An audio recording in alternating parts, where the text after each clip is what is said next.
It's going to be a busy day weather-wise, isn't it?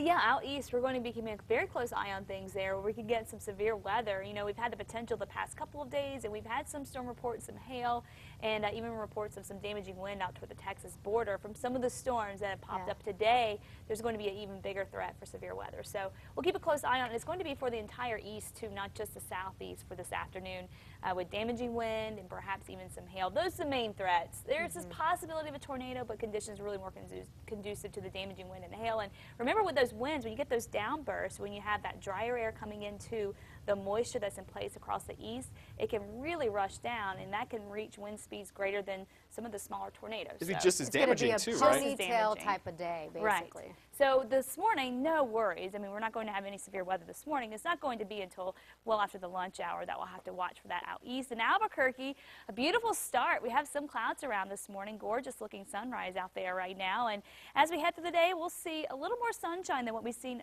we have seen over the past couple of days, as some of that drier air out west works its way into central New Mexico. In fact, today, a little harder pressed to get those showers and storms going. So I think we're going to be mainly seeing sunshine here.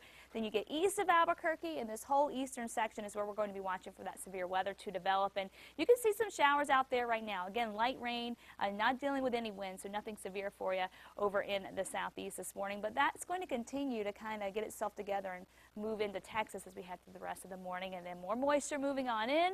Things heat up this afternoon, and that's when we really get those stronger storms going. So even up in the northeast, down in the southeast, we'll watch for strong to severe thunderstorms there.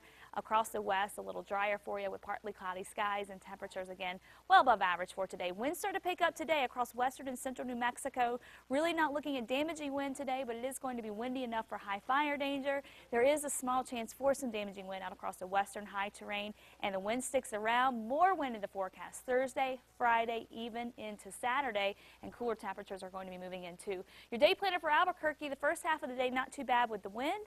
Winds will be between 15 and 20 miles an hour at noon, so not too bad then. And then afternoon, we'll see those gusts at 40 miles an hour with 20 to 25 mile an hour sustained winds. Highs today, 81 in Albuquerque, upper 80s in the southeast.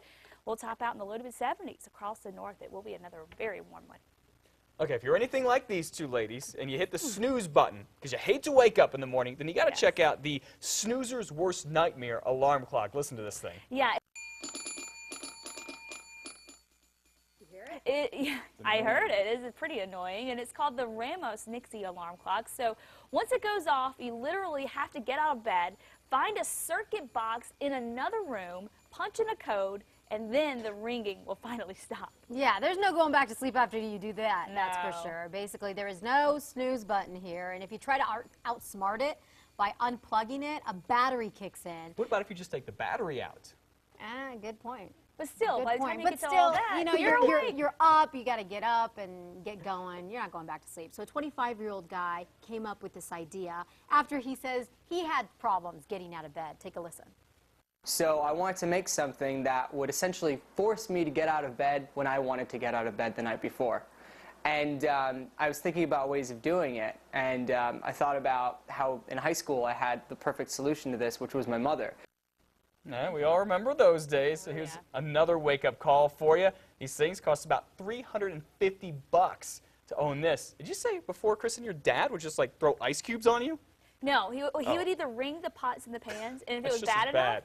in my PJs, so full on annoying. into a cold shower. It's child abuse. I think that's abusive, yeah. We'll have the 5 things you need to know after this. Yes, including a cell phone restriction that is sure to affect a whole lot of you. Stay tuned for that. Affect a whole lot of you.